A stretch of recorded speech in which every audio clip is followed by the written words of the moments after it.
Hukum mengubur dua mayat atau lebih di dalam satu kuburan. Dalam keadaan tertentu, mayat itu tidak wajib atau tidak harus dikuburkan di dalam tanah. Para ahli keluarga yang meninggal itu kemudian menaburkan bunga-bungaan di atas kuburan. Nah, sekarang pertanyaannya, apakah gara-gara pelepah kurma itu orang itu kada disiksa?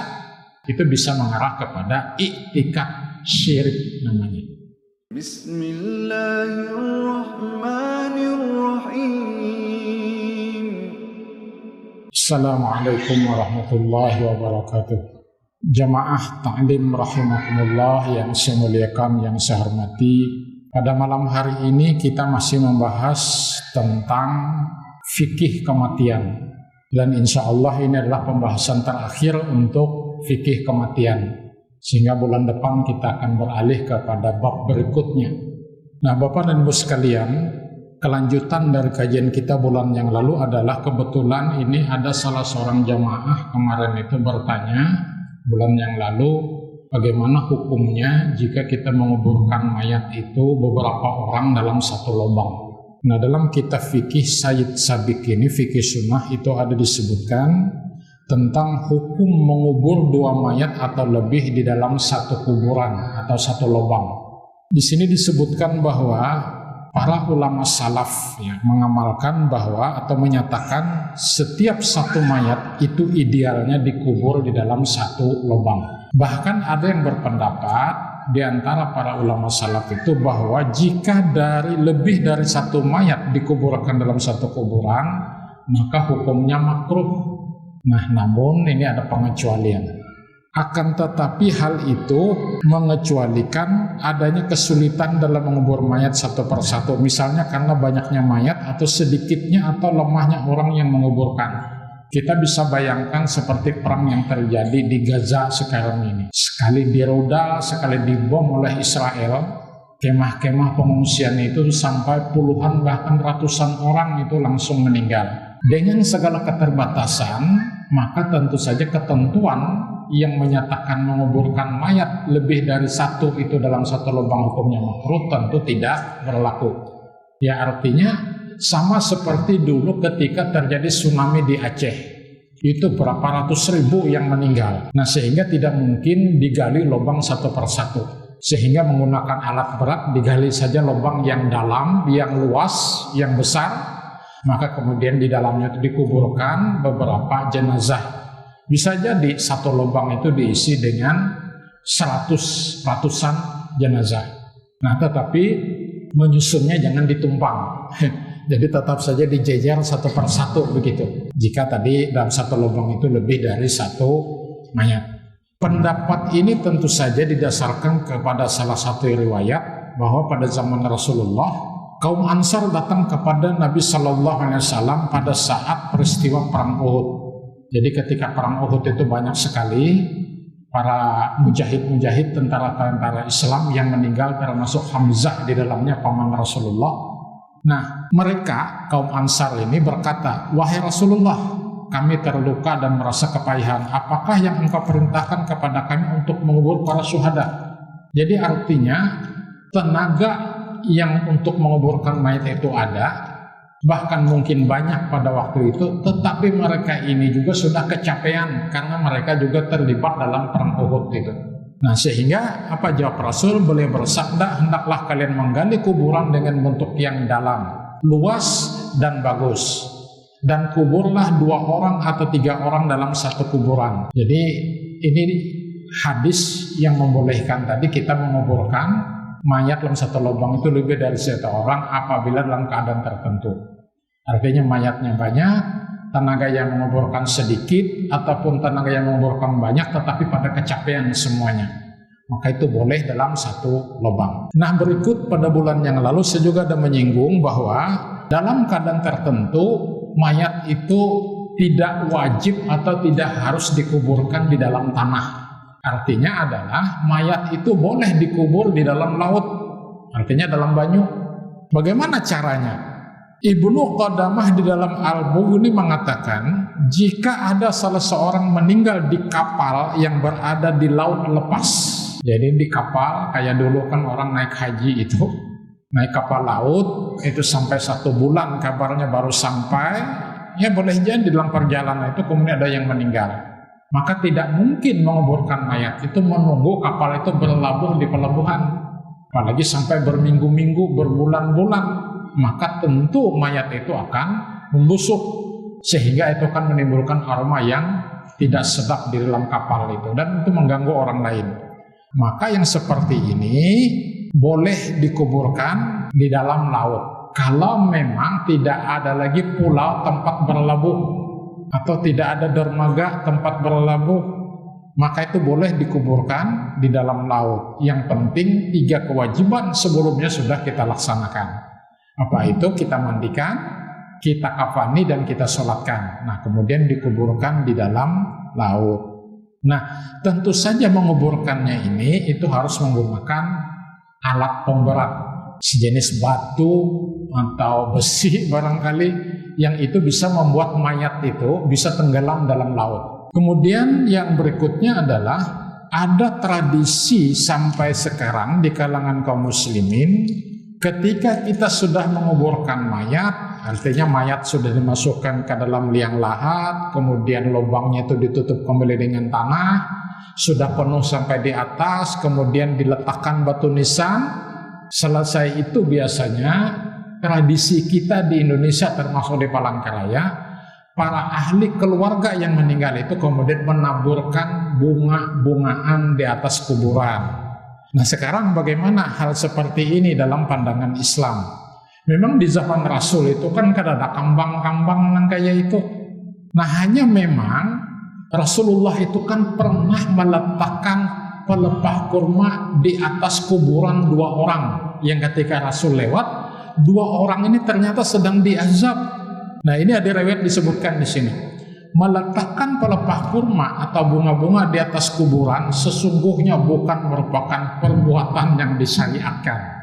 Jadi orang yang mengandak bunga, kambang-kambang, macam-macam segala bunga rampai, apakah itu bunga mawar, bunga melati, itu sebenarnya tidak ada dasar syariatnya di dalam Islam. Itu hanya tradisi kita. Saya tidak tahu di negara-negara Islam lain, belum pernah melihat apakah ada menabur bunga itu.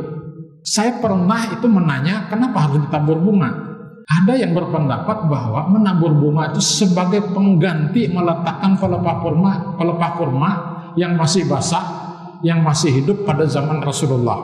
Nah, Rasul memang pernah meletakkan pelepah kurma itu. Jadi 1 pelepah kurma itu dibelah 2, dibagi 2 itu. Sebelahnya diletakkan di atas kuburan 1 orang, sebelahnya lagi di kuburan yang lain. Kenapa Rasul melakukan itu? Ini ada riwayat dari Ibnu Abbas radhiyallahu anhu bahwa Rasulullah sallallahu alaihi wasallam melewati 2 makam, melewati 2 kuburan, 2 orang. Kemudian beliau bersabda, innahuma yu'adzaban wa ma yu'adzaban fi kabir, amma hadza fakana la yastanzihu minal baul wa amma hadza fakana yamshi bin namimah. Artinya adalah sesungguhnya, jadi ketika Rasul tadi melewati 2 kuburan, 2 orang yang berkubur, sesungguhnya 2 jenazah ini sedang disiksa. Mungkin lagi disiksa malaikat kira-kira ini ya. Keduanya tidak disiksa karena melakukan dosa besar. Yang satu disiksa karena tidak suci dari air kencing, dan yang satunya lagi disiksa karena dahulu sering mengadu domba. Jadi ini kata Rasul, dia disiksa bukan karena melakukan dosa besar, dosa syirik, dosa durhaka kepada kedua orang tua, bukan itu, tetapi hanya persoalan sepele. Dan ini mungkin di antara kita, terutama yang laki-laki ya, terutama kekanakan setingkat SMP sampai SMA barangkali, itu kencingnya itu apalah, bebasuhnya tuh nah kada bersih, bahkan mungkin ada yang kada bebasuh.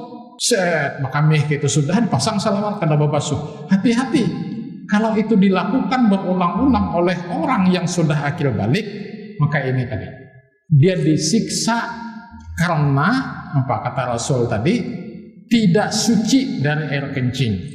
Jadi sudah kada bebasuh ataupun dibasuh tapi kada bersih, maka itu bisa mendapat siksaan. Lalu bagaimana dengan orang yang ada penyakit barangkali, nah, kalau itu lain hal itu. Kita para lelaki ini kan sebagian ada yang prostat kah itu. Nah prostat tuh bahasa Banjarnya bila bakam itu bisa kada tiis. Bahkan kadang-kadang sudah dibasuh, sudah bersih, itu keluar dari kamar mandi, dari WC, kita berjalan, itu bisa ada lagi keluar setetes, 2 tetes, bahkan mungkin ada yang tidak merasa itu keluar. Tiba-tiba beberapa jam kemudian atau besoknya celana yang dipakai itu sudah bau, bahasa Banjar itu bau hancing, bau pesing gitu ya. Tapi yang bersangkutan kada sadar. Nah kalau itu menurut saya tidak termasuk kategori yang ini tadi. Karena sudah di luar kekuasaan kita. Yang kedua, kata Rasul tadi, disisanya kenapa? Karena dahulu ketika hidupnya dia sering mengadu domba orang lain. Sehingga orang yang adu domba itu bermusuh-musuhan. Berkisahnya lawan si A, ujarnya si B itu menyambati ikan macam-macam kayak ini. Terpancing yang dikisahkan tapi. Berkisah lawan si B, si A kemarin itu mengadu domba namanya, sehingga orang bermusuhan. Nah orang seperti ini juga akan disiksa nanti di dalam kubur. Setelah itu lalu Rasulullah SAW meminta diambilkan pelepah kurma yang masih basah, artinya yang belum kering, yang masih hijau. Beliau membelahnya menjadi 2. Kita bisa membayangkan kayak pelepah nyer itu, nah dibelah jadi 2, ya kayak belah bambu itu. Masing-masing beliau tancapkan di kedua kuburan tersebut, ditajak gitu. Jadi bukan sekedar diandak, itu ditajak. Beliau bersabda, la'allahu yukhaffifu anhuma ma lam basa. Semoga pelepah ini meringan siksa mereka berdua selama pelepah ini belum kering. Nah hadis ini sahih, riwayat Bukhari. Artinya apa? Pada zaman Rasul memang Rasul pernah meletakkan pelepah kurma yang masih basah. Maka kata Rasul, selama pelepah kurma yang boleh tancapkan itu belum kering, artinya masih basah, maka selama itu pula yang 2 orang tadi kada akan disiksa. Nah sekarang pertanyaannya, apakah gara-gara pelepah kurma itu orang itu kada disiksa? Atau karena tuh ada tabaruk, barokah dari Rasulullah dengan simbol meletakkan pelepah kurma? Nah, kalau saya berpendapat bukan pelepah kurmanya itu yang membuat orang itu tidak disiksa selama pelepah kurma itu tidak kering. Tetapi di situ semata-mata adalah ada barokah dari Rasul. Jadi kata Rasul tadi kan, semoga pelepah ini meringankan siksa mereka berdua selama pelepah ini belum kering. Ini kata si penulis buku ini, adalah karena tabaruk itu mengambil barokah, ya, untuk mendapat barokah dengan bekas tangan Rasulullah Sallallahu Alaihi Wasallam, dan beliau mendoakan keduanya agar siksa yang mereka rasakan itu diringankan. Nah di sini seakan Nabi itu menjadikan masa basahnya pelepah sebagai batas dikabulkannya doa beliau terhadap jenazah ini. Hal ini bukan karena pelepah kurma yang basah memiliki makna lain dari pelepah kurma yang kering. Nah ini hati-hati kita beriktikad. Jadi kalau kita menganggap gara-gara pelepah kurma itu mereka itu kemudian tidak disiksa, itu bisa mengarah kepada iktikad syirik namanya. Tetapi ini disebutkan itu adalah sebagai tabaruk saja dari Rasulullah Sallallahu Alaihi Wasallam. Nah sehingga menurut saya kalau menabur bunga tadi itu dianalogikan dengan pelepah kurma itu kada kawan. Nah oleh karena itu ya idealnya memang kuburan-kuburan kita di Muhammadiyah itu harusnya menggunakan syariat ini, cuma ngalih kalau para sin. Karena mohon maaf Bapak dan Ibu sekalian, yang berkubur di kuburan Muhammadiyah kita di Suruh itu kan meskipun mengaku berpaham Muhammadiyah, tapi tidak semuanya mengerti tentang paham Muhammadiyah. Coba misalnya ada kisah kalau belajar Pak Mahlan semalam itu, bulan yang lalu saya sampaikan kada boleh meninggikan kuburan itu tanahnya lebih dari 1 jengkal. Tetapi ada warga kita itu yang kemudian memaksakan diri maulah atang, maulah pagar segala macam. Padahal itu di kuburan Muhammadiyah. Nah makanya saya dulu ketika masih aktif mengajar di Universitas Muhammadiyah ini, yang jadi dosen itu kan mungkin paling 10-15% saja orang Muhammadiyah, selebihnya itu bukan. Nah bagaimana mengkada Muhammadiyah ini, bahkan yang sudah Muhammadiyah itu kita Muhammadiyah kan pahamnya, karena banyak yang tidak paham. Nah, jadi mungkin apakah di kuburan kita itu dipasang tulisan kayak di makam perang Uhud itu kan, makamnya Hamzah segala macam itu kan ada tulisan bahasa Arab, bahasa Inggris, bahasa Turki, bahasa Indonesia memperingati jamaah di situ supaya tidak mengarah kepada syirik. Karena banyak jamaah yang berziarah ke situ mengambil tanahnya di bawah bulik, mengambil batu apa-apa kan yang digawe gitu tuh. Mungkin mengambil barokah dari kuburan itu. Nah, sehingga dari kitab ini, dan ini sejalan dengan paham kita di Muhammadiyah, sesungguhnya tidak ada syariatnya menabur bunga di atas kuburan, termasuk mencicir banyu. Dianak kendi di situ, dianak lampu, macam-macam lah gitu. Itu tradisi atau budaya lokal saja yang tidak ada syariatnya di dalam Islam. Nah, selanjutnya adalah barangkali kita pernah menemukan seorang wanita yang sedang hamil meninggal, tetapi janin yang ada dalam perutnya itu masih hidup. Tapi sebelum pernah menemukan, biasanya wanita hamil itu kalau meninggal, janinnya juga ikut meninggal.